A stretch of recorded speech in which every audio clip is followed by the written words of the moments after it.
Halo teman-teman, ketemu lagi dengan saya Samuel Sulistyo. Kita kembali di dalam program yang mengedukasi kita, mengajarkan tentang bahasa Korea.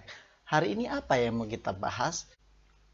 Nah, di dalam pertemuan kita yang lalu kita sudah membahas tentang ESO ya teman-teman ya. Kita sudah ingat ya, ngasih ingat ESO itu menunjukkan tentang dua hal, tempat asal ya, di mana belinya atau dari mana, pokoknya tempat asal atau tempat di mana kegiatan itu sedang berlangsung. Nah, kalau ini bisa berarti di, bisa berarti ke, bisa berarti pada.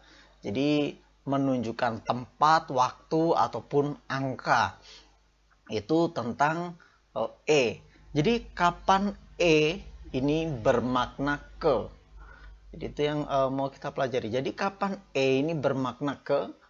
Jadi ini bermakna ke ketika kata benda, kemudian bertemu kata kerja aktif. Ini ya, di atas ini gada, oda. Jadi ketika bertemu dengan gada dan oda ini, ini akan bermakna ke. Jadi ke. Jadi contohnya seperti ini. Jadi kita akan melihat contohnya. Nah, 선생님은 사무실에 갑니다. 선생님은 사무실에 갑니다. Jadi Pak Guru pergi ke kantor.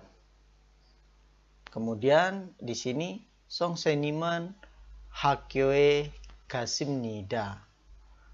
Jadi Pak Guru pergi ke sekolah. Jadi ini maknanya menjadi ke ya. Jadi ini ketika bertemu n dan ada di sini di belakang ini ada kata kerja aktif. Nah, kemudian kapan ini bermakna di? Atau masih tempat tadi ya, kapan bermakna di?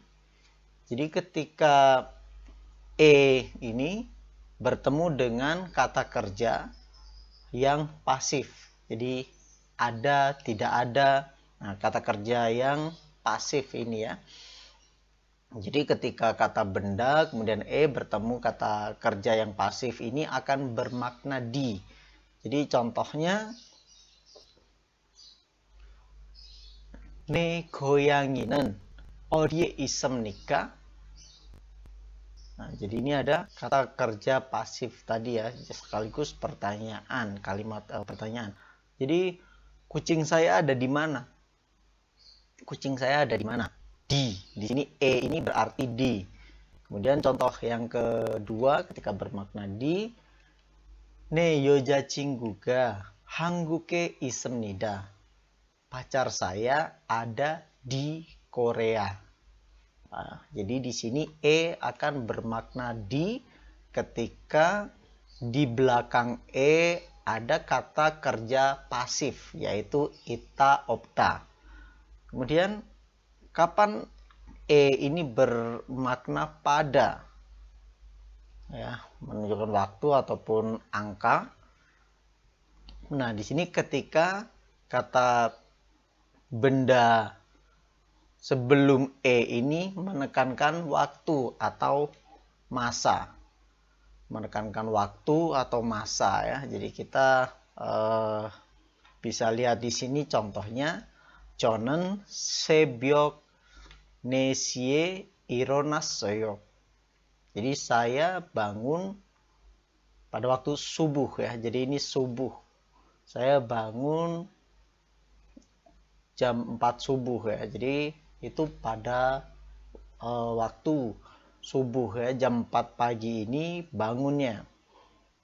Itu yang bermakna atau berarti pada. Nah, kalau di sini kita melihat menunjukkan waktu ataupun angka.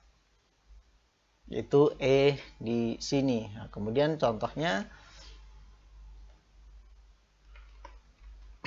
Kemudian kita bisa lihat di sini contohnya Bame Yujacinggurel Mana Semnida. Ya.